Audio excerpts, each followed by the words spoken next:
Estamos gravando? Estamos gravando. Então vamos lá, mais um episódio do nosso tipo uma terapia, que não é uma terapia, dona Joana.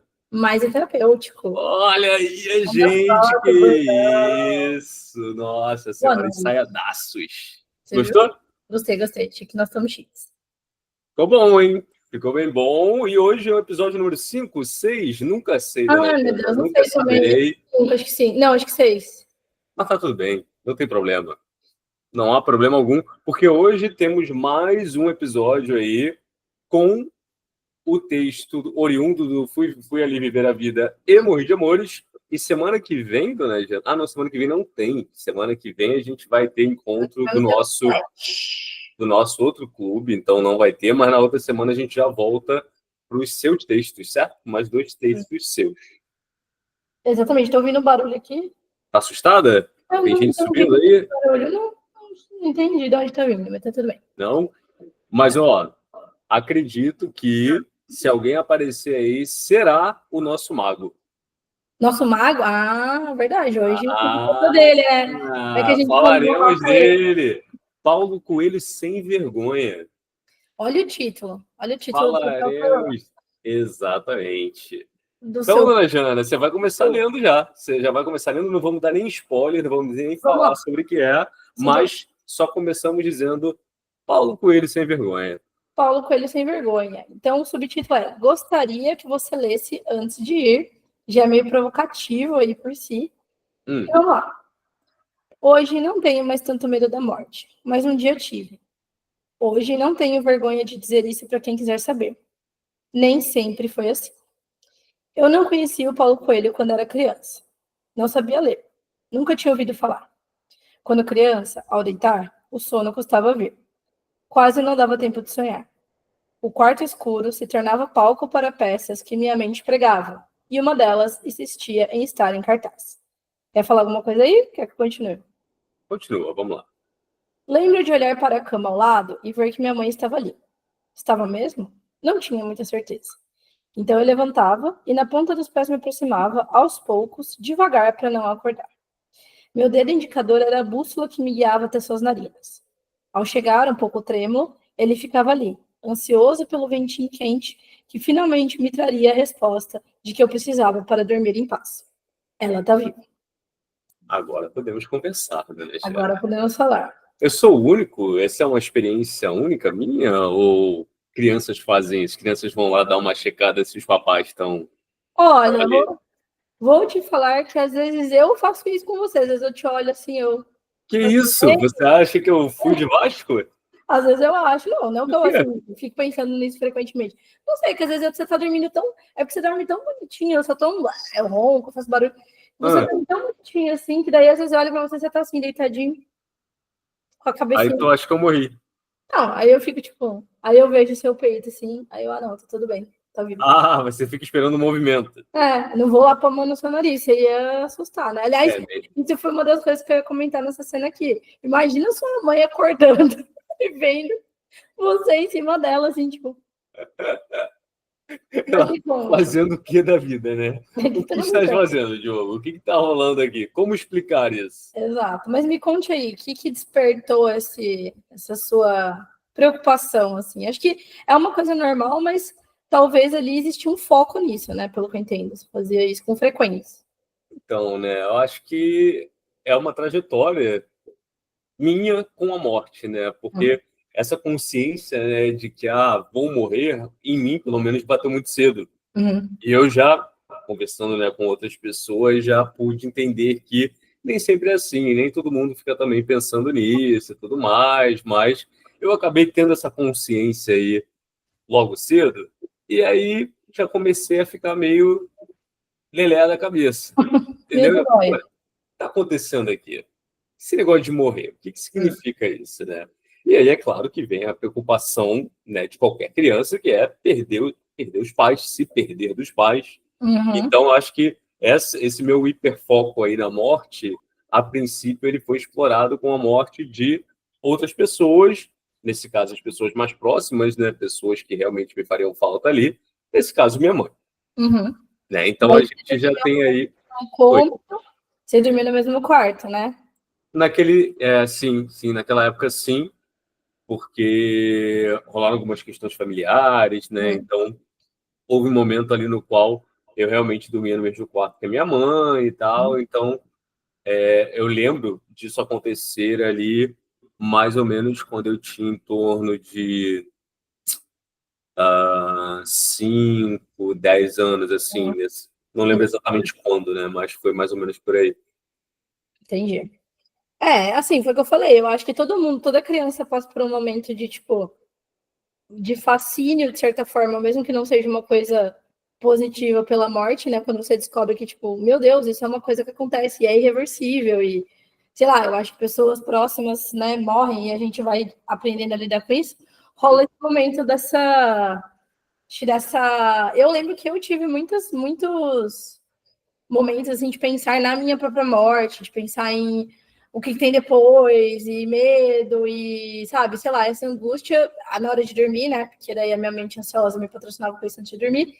Mas, assim, eu acho que você dormir no mesmo recinto que a sua mãe talvez favorecesse isso, né? Porque, tipo, eu ia sair do meu quarto, no quarto da minha mãe e tal, e acho que isso criou também uma facilidade para esse foco, né? Mas, enfim, dozinha. Vamos prosseguir, porque eu quero comentar essa coisa que você trouxe que vem depois e tal. Então, deixa eu descer um pouquinho aqui. Essa imagem aqui, aliás, é uma imagem que está presente em uma obra que vai ser mencionada nesse texto. Então, se você não está vendo, se você só está ouvindo esse podcast aqui, temos imagens e vamos deixar o link na descrição para que vocês possam acessar. Imagens. Então, vamos lá. Com o tempo, as peças viraram longas metragens que narravam uma história de trás para frente, exibindo um filme angustiante no qual começo e fim se encontravam sob o olhar aterrorizado de uma criança.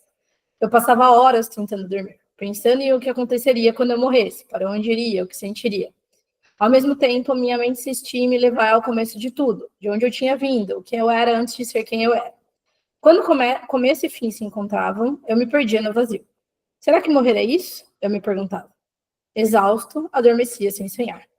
Deixa eu só te parar aqui, porque acho que aqui fecha um ciclo, né?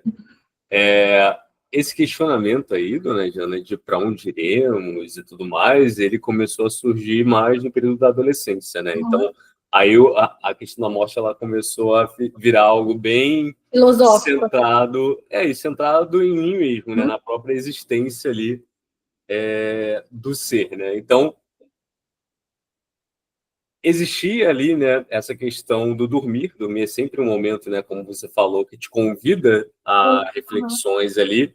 E minha mente, ela sempre viajava para um lugar ali no qual eu ficava tentando entender da onde eu tinha vindo. Então, em vez de também ficar pensando na morte em si, eu tentava, tipo,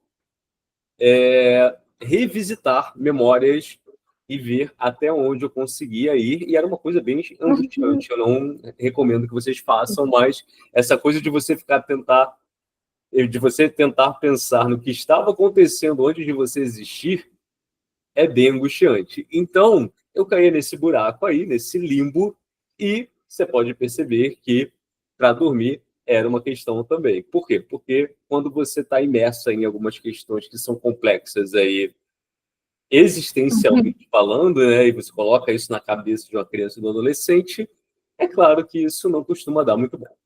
Exato, e essa era exatamente a minha experiência. Também tinha esses momentos de reflexão e de, meu Deus, tal. E assim, temos que botar aqui acho que meio que contextualização, que nós somos crianças que crescemos na década de 90, em que tinha uma coisa ali de livro espírita, de, né, Chico Xavier. Você tem uma família que também é de matriz de religiões de matriz africana, que tem toda a questão da ressuscitação, né, da várias vidas e do que tem depois da vida, da morte e tudo mais. Embora eu seja de uma família católica, entre muitas aspas, minha família sempre esteve envolvida com coisas espíritas e com...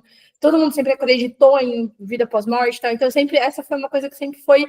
que virava quase que um... Eu não vou dizer que era um tabu, era o contrário, na verdade. Era uma coisa que estava sempre presente na minha vida, mas era uma coisa meio misteriosa, sabe? Eu lembro, assim, da primeira vez que minha amiga falou do Violetas na Janela, a gente foi na casa do seu tio, tinha lá, e falei, nossa, esse livro eu lembro que eu li quando era sei lá, pré-adolescente, assim, sei lá, devia ter uns 11 anos, 10, 12 anos, sei lá.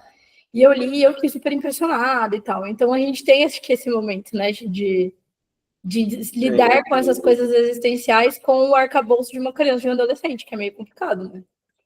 E a questão da religião, né, como você trouxe, a minha vivência de religião, eu acredito que eu posso dizer que a mais forte foi realmente a da Umbanda, né? Eu não sigo religião nenhuma atualmente, né? Acabei não optando por seguir uma doutrina nem nada disso, mas havia uma parte da minha família ali que era muito conectada e uma parte da minha família que era muito conectada a mim. Então, eu acabei, querendo ou não, tendo uma infância muito, digamos, envolvida por questões da Umbanda, do Espiritismo e tudo mais. É claro que o catolicismo estava ali presente também, né? Mas essa vivência ela foi muito mais, diria eu, energizada pela Umbanda e pelo Espiritismo, né? Que acabou sendo ali acabaram sendo as religiões que estavam presentes no meu dia a dia e tudo mais, nas festividades e tal, mas ainda assim, apesar de ter essa vivência, até esse respaldo, né, da religião, isso não trazia uma tranquilidade para essas questões existenciais, sabe? Pelo contrário, isso acabava exacerbando ali de alguma forma, e por isso eu comecei a me encontrar de uma outra forma, e essa forma foi a escrita. E aí a gente pode vamos continuar. dar continuidade à leitura, na verdade, naquela época, né? E depois, consequentemente, a escrita. O tempo passou e aprender a ler me fazia me sentir menos desamparado. Conheci Paulo Coelho. Foi o primeiro autor com quem me conectei. Você quer falar ou quer que eu continue? Eu posso falar rapidinho só porque eu fiz questão de trazer isso, né? Foi o primeiro autor com quem me conectei, porque a gente vai falar um pouco de vergonha agora também, né? E eu tinha muita vergonha de falar da morte, né? Era uma coisa, era um tabu, assim, tipo, parecia besteira, parecia uma questão de, você está pensando nisso, sabe? Você é uma criança, você é um adolescente, isso não é para sua cabeça. Então, havia realmente uma tendência a reprimir esse tipo de reflexão e tudo mais. E a leitura, ela te dá a oportunidade, pelo contrário, né? Você não reprime nada. Quando você lê, você expande as coisas e você consegue se aprofundar ainda mais. Então, eu fiz questão de trazer o Paulo Coelho porque ele realmente foi o primeiro autor com o qual eu me conectei. Eu consegui estabelecer um diálogo ali. Naquela época, estabelecer um diálogo com alguém sobre isso era difícil. Não era uma coisa tão fácil assim. E assim, ainda, embora hoje a gente esteja cada vez menos...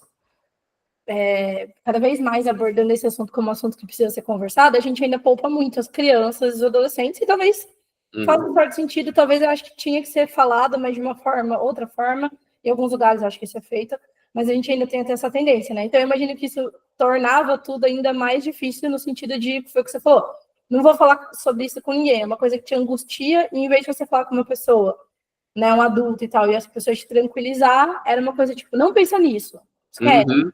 Isso não é assim. E aí, sei lá, né, não pensa nisso, mas acontecia. Morriam pessoas da família, morriam pessoas conhecidas, amigos, enfim. E aí você ficava com aquela angústia escondida, né? Exato. E aí, eu gosto muito da temática, né? De falar da morte, tá? Porque falar sobre morte é falar sobre vida. Então, tanto é que a gente tem, né? Eu fui ali viver a vida e morri de amores. Eu gosto muito que essa... Dicotomia. Não, nem entrar na questão da dicotomia, não. Eu gosto muito que essa newsletter aqui que a gente tem no Fantástico Guia me deu a possibilidade de falar sobre isso, sabe? Porque é sobre isso, é sobre viver e morrer, e a questão da morte, né, a ideia da morte, ela traz uma perspectiva que hoje em dia me deixa muito mais tranquilo, que é de olhar para algumas coisas, para alguns problemas, para alguns acontecimentos e ver o quão pequenos eles são quando a gente coloca eles ao lado dessa sentença de morte aí que todos nós temos, né, mas que ninguém fala sobre, pelo contrário, as pessoas tendem a nem tocar no assunto e tudo mais, mas estamos todos nós aí sentenciados desde que nascemos. Continuar a leitura, está bem profundo hoje. Eu já era adolescente, ainda tinha muito medo da morte, assim como vergonha de falar sobre isso com quem quer que fosse. Foi com o Paulo que as conversas começaram. Manual do Guerreiro da Luz e manuscrito encontrado em Acre me fizeram companhia quando eu me sentia sozinho, flertando com a tão temida morte. Manuais e manuscritos nos conectaram e foram essenciais para que eu pudesse atravessar anos não tão gentis. Minha vida mudou. Passei a dormir um pouco melhor e a sonhar. Já adulto, ao ingressar no curso de letras por acaso e descaso, fui descobrindo que, além de ter vergonha de falar sobre o medo de morrer, para muita gente eu devia ter vergonha de ler Paulo Coelho, por inúmeras razões, dentre elas o fato de ele ser um escritor sem vergonha. E aqui foi muito emblemático, assim, né? Porque antes de entrar para a faculdade, eu tive um período de depressão muito forte, né? Tive que encarar aí um episódio que realmente marcou, assim, minha vida, sabe? Eu acho que foi um dos pontos mais baixos que eu cheguei. E é muito doido que a pessoa com a qual eu conseguia dialogar, né? A pessoa com a qual eu conseguia ter conversas que eu não conseguia ter com outras pessoas, você chega num ambiente ali acadêmico e você vê que essa pessoa é tida como alguém menor, assim, alguém que você não deveria ler. Acho que você deveria ter vergonha até de dizer que você lê Paulo Coelho. Então, para mim, foi um baque, assim. Para mim, foi algo que eu fiquei, tipo, o que está acontecendo aqui? Por que isso? Né? Essa pessoa que tanto me acolheu, que tanto me trouxe a possibilidade de conversar sobre algumas coisas, agora, de repente, eu me vejo num local no qual eu deveria ter vergonha de dizer que essa pessoa representou tudo isso para mim. Sim. Sendo que, assim, não vamos entrar muito nesse mérito, mas muito desse repúdio ao Paulo Coelho se deve muito pelo sucesso dele, pelo sucesso comercial dele, inclusive, né? Então, existe muito essa coisa de, tipo, rechaçar o Paulo Coelho porque ele é popular, rechaçar o Paulo Coelho porque ele é para as massas, porque ele não escreve tudo isso, não é tão proporcional o que ele escreve pelo que ele vende. Sendo que o grande mistério, se a gente soubesse exatamente que as pessoas iam comprar loucamente, ou se a venda fosse apenas um fator de qualidade, né? Todo mundo, acho que saberia exatamente o que escrever, né? Então, tem esse quesito aí também, que é um bando de gente que tem uma visão já pré-formada de um autor, porque isso é difundido no meio, se opondo a uma pessoa que realmente gostou, se identificou com aquilo, né? E não só isso, eu acho que essa concepção do quem escreve bem, ela é muito subjetiva e ela parte de um ponto que é bem elitista, assim, um ponto que, além de subjetivo, ele é muito elitista e ele acaba, querendo ou não, sendo cheio de preconceitos, assim, né? Porque, eu não sei você, mas na minha opinião, quem escreve bem é quem se comunica bem. E uma pessoa que consegue alcançar tantos leitores quanto ele alcançou é uma pessoa que sabe se fazer comunicar. Né? Então, você não tem como dizer que o Paulo Coelho escreve mal. Isso não é uma verdade. Qualquer pessoa que tenha o poder de conectar com outras pessoas através da escrita escreve bem. E você não precisa vender milhões para isso. Eu não estou nem entrando no mérito do sucesso de mercado que ele faz. Não, a questão nem é essa. A questão é se você consegue, por meio da sua escrita, se conectar e se conectar com várias pessoas, isso faz com que você, com certeza, seja um bom escritor, uma boa escritora. Então, você ter ali uma prosa, né, que comunica com pessoas que não tiveram, né, a chance de estudar tanto quanto outras pessoas estudaram, né? Uma pessoa que, por meio do que ela escreve, ela consegue dialogar com pessoas que não conseguem dialogar, até mesmo com familiares ou amigos e tudo mais. Como é que você vai dizer que essa pessoa não escreve bem, sabe? Então, esse conceito do escrever bem, pelo menos para mim, ele está muito associado ao quanto você consegue se conectar com os seus leitores. Sim, sem dúvida. Tipo, é uma coisa que foi o que eu falei, né? Uma coisa que vem. Você falou do elitismo, né? E ela vem justamente por isso. Acho que essa é a grande questão.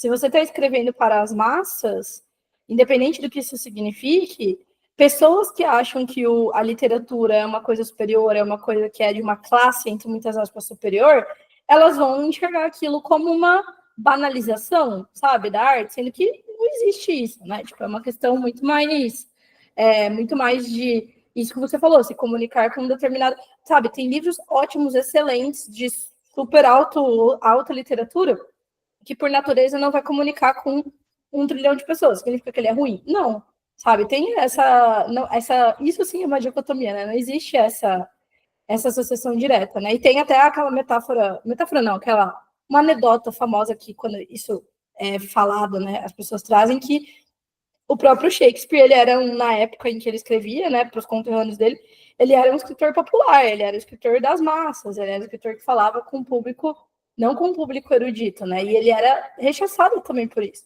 E aí, depois de um tempo, ele se tornou um grande expoente da literatura mundial, depois que isso foi observado de fora, assim, né? Então, acho que tem que, quando a gente fala de leitura, de arte, tudo é permeado por essas questões sociais também, né? Então, eu acho um fenômeno muito interessante essa coisa do Paulo Coelho ser tão desdenhado, sabe? E assim, ele é desdenhado dessa forma porque ele vende essa quantidade. Porque não é, sabe, tem um monte de autor que é mediano para ruim e que ninguém fala no sentido de prosa, que eu tô dizendo, ou sei lá, de profundidade da história, vamos dizer assim, que é uma coisa objetiva, que você consegue falar, essa pessoa escreve só uma cena depois da outra, não existe uma grande reflexão. Tem um monte de autor que faz isso e que não tem tantos leitores, enfim, tantas vendas. E aí, assim, a galera meio que, sobre esse cara aqui, deixa ele aí no ostracismo. Aí, porque o Paulo Coelho grandão tem que existir uma explicação, tem que existir essa diminuição, né, do que ele escreve. E assim, é muito complicado quando a gente está lidando, né, com essa questão de dividir, né, a literatura em castas, né, porque é o que acaba acontecendo, né, que você até mencionou, né, alta literatura e tudo mais. Eu acho uma grande besteira, né, realmente acredito que cada vez quanto mais, na verdade, eu vou me embrenhando, né, pelo mercado editorial e tudo mais, você vai vendo que existe sempre a elite da elite, da elite, da elite, da elite, da elite. Então, sempre há algo que você deveria estar lendo na opinião de alguém, mas que você não lê, e porque você não lê, você ainda não alcançou o ápice, né? Então, é algo que, para mim, não tem fim, né? Eu vejo isso acontecer e eu só vejo isso também como uma forma de silenciar algumas vozes. Então, você parte também muito de um preconceito linguístico, você parte muito de uma questão que envolve a língua como uma barreira de entrada e você silencia a voz de muitos autores, no fim das contas. Então, é meio complicado, né, a gente ter esse conceito de alta literatura aí sendo tão utilizado, né, da maneira como para realmente traçar uma linha ali de isso daqui é algo que é tão bem escrito, mas que é tão profundo que não alcança todo mundo. Uma pessoa que é da massa, uma pessoa que não teve acesso, né, a determinadas oportunidades, ela não tem esse alcance. E aí a gente está lidando sempre com uma questão muito preconceituosa, muito elitista, enfim. E isso esbarra muito em conexão, isso esbarra muito em o que comunica, o que faz a gente realmente sentir. Qual é a função da escrita no fim das contas, né? A gente tem um comentário aqui no chat da Olha que ela falou assim: parece mais um comportamento de massa, sem uma explicação objetiva. Aí ela colocou um parênteses. Sou suspeita, pois fã desde adolescente. Mas eu acho que é exatamente isso, Olha. E, na verdade, tanto para o bem, entre muitas aspas, quanto para o mal, o comportamento de massa em tudo existe. E na literatura, eu digo tanto para o bem quanto para o mal, porque em algum momento uma classe começou a dizer que Paulo Coelho era uma leitura inferior, era uma leitura que não era válida e tudo mais. Beleza, isso se transformou num comportamento de massa que muitas das pessoas da faculdade do Diogo que diziam você devia ter vergonha de Paulo Coelho, eu aposto minha mão esquerda que nunca leu um livro do Paulo Coelho. Só veio e disse, não, é muito ruim, então eu nem vou ler, não vou chegar perto disso, tem outras coisas para ler. E o inverso também acontece, né? Tem muitas coisas que acontecem em muitas escalas, assim, tem muita coisa que você fala, nossa, esse livro aqui tá bombando sei lá, no mercado anglófono, vamos ler o texto. Aí você vai ler o texto, é um texto normal, não é ruim, mas também não é um texto excepcional. Assim, você vê que as pessoas, às vezes, elas têm até uma razão por fora para enaltecer aquela pessoa, porque a pessoa que elas gostam, porque uma pessoa que está muito em alta, que já escreveu coisas boas, aquela pessoa depois escreveu uma coisa que não é tão boa, mas foi aquela pessoa que escreveu, então isso é excelente e tudo mais. E aí acho que talvez um dos maiores fenômenos hoje em dia seja o TikTok, o BookTok, que a galera chama, né? Então, hoje, há livros que arrebentam de vender, né, no exterior, assim, e no Brasil também, porque viralizou no BookTok. E aí, assim, de novo, não é porque o livro não precisa nem ser ruim, nem ser bom. Esse que é a questão. Você vai ler o livro e ele é tão bom quanto outros livros muito similares, do mesmo gênero, da mesma abordagem, da mesma questão. Ele não tem nada aqui, sei lá, grandes franquias que fizeram muito sucesso relativamente recentemente, nossa, enfim, há um tempo que não faz não tão grande assim, a gente consegue identificar. Eu acho que hoje você já misturou várias palavras, cara. Relaxa. Hoje você está em outro mundo. Fique tranquila. Mas é que, assim, por exemplo, 50 Tons de Cinza, existe um motivo para ele ter bombado. Foi um dos primeiros livros de grande editora que saiu com essa abordagem do hot, nítido, não sei o que lá, tinha a questão do BSDM, sei lá, Crepúsculo, tinha toda uma questão ali que tornava aquele livro diferente do que já tinha sido publicado. Mas hoje em dia, esses grandes sucessos que você vê no BookTok, claro que tem alguns que são excelentes livros, mas tem alguns que é isso, você fala assim, alguém falou que é bom, outra pessoa falou que é bom, isso se espalhou de uma forma literalmente viral, né, de uma forma, de uma progressão geométrica, assim, e de repente tá vendendo milhões, literalmente milhões de cópias, né? Então é isso, a gente tem que ter, eu acho que o legal do Diogo tá falando desse texto, é que eu acho que o Diogo se seguiu fiel ali ao que você tinha gostado desde antes de entrar nessa bolha que diz que o Paulo Coelho é ruim. Você gostou e você entrou nessa bolha e falou, não, eu gosto. Você tancou e eu acho que a questão. Assim, vai além do gostar, sabe? Essa que é a grande questão. Eu não acho que pessoas tenham que ter vergonha de algo que fez tão bem para elas, sabe? Se te fez tão bem, se te faz tão bem, por que se envergonhar disso? Ainda mais quando a gente está falando de arte, né? Ainda mais quando a gente está falando de literatura, música, por exemplo. Então, assim, se você gosta, por quê? Por que negar isso? Qual é a vergonha disso? Né? Por que isso é menor? Por que isso faz de você alguém que não é digno, alguém que não sabe apreciar alguma coisa? Só porque aquilo ali desperta algo positivo em você? Só porque, de alguma forma, aquilo ali te fez sentir melhor? E, inclusive, é engraçado que existe um termo para isso, né? Que é o famoso guilty pleasure. É aquele prazer que você tem aquele prazer, mas você tem vergonha dele. Então, tipo assim, tem muitos tipos de guilty pleasure, mas geralmente eles são associados ao consumo de entretenimento. Eu gosto de assistir Casamento às Cegas. Gente, eu adoro assistir Casamento às Cegas. Ele traz algum tipo de, sei lá, engrandecimento intelectual para mim? Não, mas eu adoro, sabe? Às vezes eu tô vendo coisa que eu quero ficar, sei lá, crochetando, eu não quero prestar atenção. Tô assistindo Casamento às Cegas, eu gosto, eu acho que é legal as tretas que tem ali, eu gosto de acompanhar as fofocas. Aí tem muita gente que vai olhar e vai falar, isso é um guilty pleasure, né? Que é essa expressão que diz justamente, você gosta, mas você tem culpa, você sente culpa, né? Ou vergonha nesse caso, seria meio que equivalente. E aí, por isso, você não conta para outras pessoas, você não compartilha, você assiste só na sua casa lá. E se alguém perguntar, o que você está assistindo? Estou assistindo White Lotus, a série do momento. Eu sempre estou assistindo, sei lá, Casamento às Cegas, entendeu? Então é engraçado que exista um termo para isso, guilty pleasure, para uma coisa que, assim, que prova que é uma coisa que realmente acontece com frequência, que as pessoas gostam de coisas e elas se sentem culpadas, porque N razões, né? Elas se sentem envergonhadas, e aí elas acabam escondendo isso ou tornando isso uma coisa, quase um tabu pessoal, assim.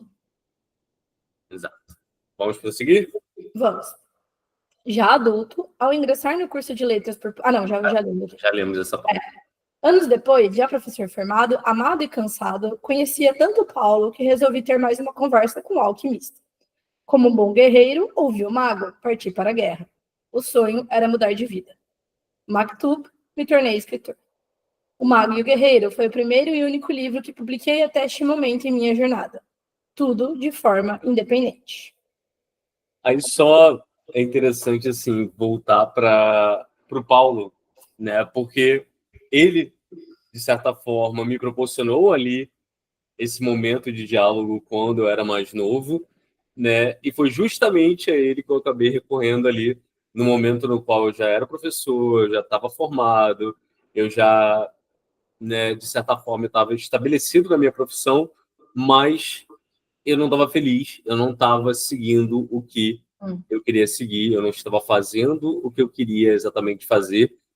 Eu fazia algo que eu amava, eu faço algo que eu amo até hoje, eu ainda continuo dando aula, ainda é uma realidade na minha vida, mas hoje eu consigo dedicar muito do meu tempo à literatura, à escrita, que era algo que eu realmente queria fazer também, né? E foi justamente a ele que eu acabei recorrendo ali nesse momento e dei os passos que eu precisava dar ali para que o que eu tinha em mente assim pudesse se tornar realidade, né? Então, mais uma vez, assim, esquecer essa questão de ele ser considerado um escritor sem vergonha, né? E abraçar o que ele tinha a dizer, já que ele tinha sido aí fonte de tanto diálogo para mim durante tanto tempo, né? Então, foi justamente nessa reconexão que aconteceu ali, porque eu passei algum tempo realmente lendo outras coisas, o que é natural, né?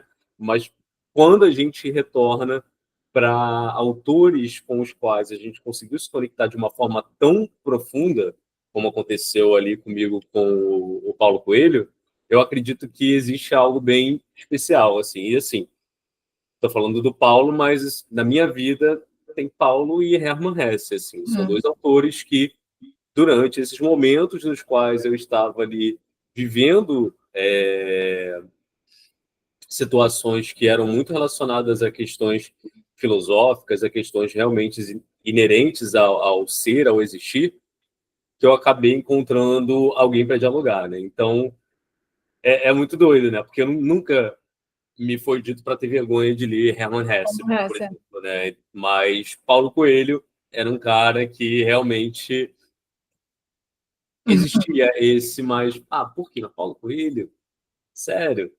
Então, eu dei esse passo, fui lá e publiquei o meu primeiro livro de forma independente, né? Fui lá tentar me conectar também com outras pessoas de outras formas. Você quer falar rapidinho o que é o Maktub? É o conceito? Estava escrito, né? Uhum. Estava escrito. Então, é uma coisa meio tipo, encontrou o seu, como chama isso? Sua razão, assim, né? Tipo, acho que é legal essa associação, né? Seu propósito, né? Exato. E que também é um livro, não é um dos mais marcantes, assim, que eu li dele, pelo menos para mim, na minha trajetória, né? Os outros que eu mencionei aqui, eles têm realmente um peso ainda maior, mas é um livro mega conhecido, do Paulo também, enfim. Pode continuar? Por favor. O processo de escrita me trouxe felicidade e uma energia vital que só quem faz o que ama sabe o que é. Recebi mensagens de pessoas próximas e desconhecidas. Leitores que encontraram na minha obra muito do que eu tinha encontrado nas do Paulo. Era o início de um sonho. Resolvi levar a escrita a sério. Grande erro. Passei a olhar para meu livro e tecer críticas, procurar defeitos, falhas que deveriam ser consertadas. Que vergonha. Não me sentia pronto para publicar mais nada. Mais nada. Precisava melhorar. E a vida seguiu, mais anos se passaram. Quem me conhece sabe que fui viver a vida e voltei a sonhar ainda mais. Mas o medo da morte ainda me ronda. E que é muito doido, porque todo esse preconceito, né, toda essa carga negativa que as pessoas colocavam no Paulo, eu acabei colocando sobre mim, assim, depois que eu publiquei o livro, sabe? E eu publiquei, foi de uma forma muito orgânica, muita gente veio falar comigo, a galera ia lá na Amazon, comentava, o pessoal chegava na minha caixa de mensagens, mandava mensagem, algo que eu não sabia que era tão especial assim o que estava acontecendo, né? Eu acho que eu não valorizei isso o tanto quanto eu valorizo hoje em dia, no momento que isso estava ocorrendo. Para mim era algo só natural, a gente escreve um livro e isso acontece, e não é isso. Realmente não é assim que as coisas funcionam. Mas eu comecei a olhar para mim com esse olhar do preconceito mesmo, com esse olhar do isso daqui não está bom bastante, isso daqui dá para melhorar, isso daqui, será que realmente isso daqui pode ser considerado algo que vale a pena ser lido? E aí é muito doido que eu acabei sendo as pessoas que eu tanto tinha algo contra, assim, eu tanto falava, cara, que escroto, por que você acha que Paulo Coelho é menos? E aí esse olhar se voltou para mim, e quem lançou esse olhar foi justamente eu. Isso é um momento, acho que é um momento canônico na vida de todo escritor. Eu acho que as primeiras coisas que a gente escreve com aquela ignorância, uma bênção, assim, sabe? E só depois que a gente começa a botar todo esse peso na escrita e as coisas mudam, sabe? Mas vamos lá. Você falou que o medo da morte ainda me ronda. Eu tenho medo de que o Paulo morra. Eu tenho medo de que o Paulo morra sem que antes eu tenha a chance de conversar com ele e dizer o que disse aqui. Quero que ele saiba que eu nunca tive vergonha dele, mas já tive de mim. E só gostaria de dizer que hoje sou um grato escritor sem vergonha, realizando um sonho. Acho que é isso. Nem tenho o que comentar, né? Se um dia isso chegar em Paulo Coelho, que ele saiba, mas assim, né, com base em tudo que eu e ele já conversamos, eu tenho certeza que se já não chegou, vai chegar um dia. E aí a gente deixa acontecer. Paulo e eu nunca nos encontramos pessoalmente, mas eu conheço o Paulo. Sei que além de ficar feliz por saber que, entre várias coisas, também sou vascaíno, ele me diria para não ter medo e ir viver meu sonho. Escrevi este texto para realizar meu desejo de poder te dizer tudo isso, Paulo. O universo que deu um jeito. E aí tem a frase do... É do Alquimista? É, do Alquimista. Quando você quer alguma coisa, todo o universo conspira para que você realize seu desejo. É isso, né? Então, para muita gente aí é uma autoajuda. Talvez esse episódio aqui tenha sido um episódio bem autoajuda e totalmente sem vergonha, dona Jana. Totalmente sem vergonha, tem que ter mesmo. Totalmente sem vergonha. Eu acho que, é uma das coisas que aqui no Fantástico Gay a gente tá fazendo, né? Tá fazendo muitas coisas sem vergonha, fazendo do nosso jeito, do jeito que a gente quer. E aí, já que eu também comentei sobre o Hesse, né? Aqui nesse episódio, acho que vale dizer que a frase que me guia já há anos, é justamente o que Hesse disse, que a gente tem que aprender o que deve ser levado a sério e rir do resto. Então, assim, o que a gente quiser fazer aqui no Fantástico Guia, a gente vai fazer. O que a gente quiser escrever, a gente vai escrever. E se alguém achar que tá ruim? E se alguém achar que é ridículo? E se alguém achar que não vale a pena? E se alguém...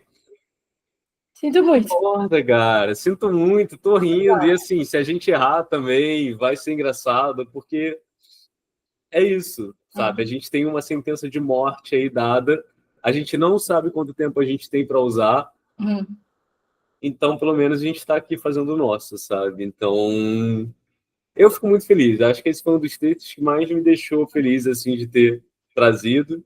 E, enfim, é isso. Manda um beijo aí pro Paulo, né? Vascaíno. Paulo Vascaíno. Falando no chat, afinal, do que não serve ter vergonha? Exatamente, né? Porque assim, as pessoas elas vão, se elas quiserem achar a gente ridícula, se elas quiserem achar a gente, sei lá, errado, se elas quiserem achar que a gente escreve mal, elas vão achar a gente escrevendo mal, a gente escrevendo bem, a gente sendo ridículo, a gente não sendo ridículo. Esse é um fato. Não significa que você falar isso magicamente tira das minhas costas, falando por mim, a preocupação de o que as pessoas vão pensar. Mas eu tô tentando racionalmente sempre pensar assim, sabe? Não gostou? Sinto muito, o problema é seu. Vou postar uma foto de biquíni. Não gostou? Sinto muito, a foto é minha e foda-se. Então é isso. E queria dizer também que se você está aqui no Fantástico Guia, você é sem vergonha também, porque a gente está traindo pessoas sem vergonhas. Aos montes. É uma legião. É uma legião. E eu acho que isso mostra muito que realmente fazer as coisas do nosso jeito tem um público, assim, tem pessoas que querem fazer as coisas do jeito delas. Não à toa, qual que é o nosso lema lá do nosso site? E do Não nosso sei, aí você quer me para pegar, criar, porque tu acha livre para criar seu próprio caminho. livre para criar seu próprio caminho, certo? Entendeu? Exatamente. Então é isso. Exatamente, dona Jana. Então, tá dado o recado, o universo aí que faça o favor de fazer isso chegar ao Paulo, né? Não precisa ser o podcast inteiro, pode ser só o texto, né? Que eu já fico feliz. Mas, pô, tá falando do universo? Devia ter vindo com a camisa do Vasco hoje, cara. Pra gravar, dei molinho. Verdade. Dei mole. Mas é isso, eu espero realmente que esse texto aqui, se ele não chegar ao Paulo, né, neste momento agora, eu já fico feliz que ele esteja chegando aqui em quem ele chegou. Então foram 26 likes aqui, já fiquei feliz, nem sabia que tinha sido 26, né? Mas já fico feliz com isso aqui. Já tem 2 gears aqui com passaporte assistindo ao vivo e vamos ver aí em quem vai chegar também. 2 passaportes. 2 passaporters, né, dona Jana? É verdade. Mais algum recadinho, alguma reflexão? Você quer falar sobre vergonha, sobre morte, sobre escrita? Sobre o que você quer falar mais? Sempre quero falar sobre esses assuntos, que são assuntos praticamente infinitos, que devem ser trazidos em outros momentos. Mas o Tazo falou que levanta a mão. Tazo vai aparecer na gravação? É isso? Com honra, com prazer. Uai. Agora sim, agora acho que é a primeira aparição aqui no nosso Tipo Terapia. Acho que digo com voz. Porque o momento é tão solene, assim, que eu fico meio inibido a abrir a câmera. Não, pode abrir, deve abrir. Fique à vontade. Me falaram há muitos anos atrás, numa pérola de sabedoria, algo como existe uma diferença entre eficiência e eficácia. E aí, eficiente é quando você faz muito, muito, muito bem feito aquilo que você faz, e eficaz é quando você faz muito, muito bem feito e obtém resultados quanto a isso. Você pode ser um excelente fabricante de cartolas, você vai morrer na pobreza, porque é a melhor cartola do mundo, não serve para nada. E, às vezes, o texto mais profundo e mais bem trabalhado e mais refinado e mais chique também não comunica, ele não vai servir para tocar ninguém, né? Você, às vezes, não vai tocando ninguém. Então, se existe uma obra de arte, por que não essa obra de arte estar próxima do povo? Se ela não está tocando as pessoas, se não está mudando, ainda que minimamente, ninguém, será que ela é uma obra de arte mesmo? Eu me questiono. Não, faz todo sentido. Todo sentido.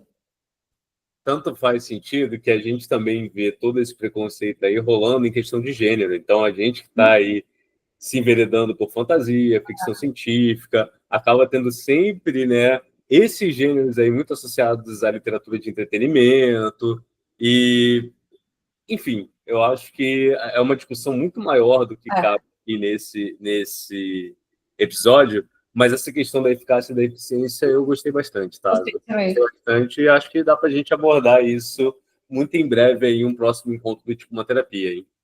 É meio papo de coach, mas funciona. Não é à toa, né? Coach eles se apropriam de coisas muito muito válidas, né? Que não é clichê por acaso. Exato. Não, e assim, eu acho que essa imagem, essa figura, né, assim, do texto perfeito que não alcança ninguém, faz a gente questionar, tipo, qual é o seu propósito quando você escreve? Porque, assim, tudo bem, pode ter gente cujo propósito é escrever um texto imaculado, que eu olhe e fale, nossa, meu Deus, eu sou um gênio, e tá ok com isso não ter o público. Essa é um objetivo da arte, né? Tem gente também que, não necessariamente o texto mais elaborado, mas tem gente que fala, eu vou escrever um texto para colocar para fora uma coisa que tá no meu coração, mesmo que ninguém leia, mesmo que ninguém goste, é isso, serviu como essa coisa terapêutica. Show!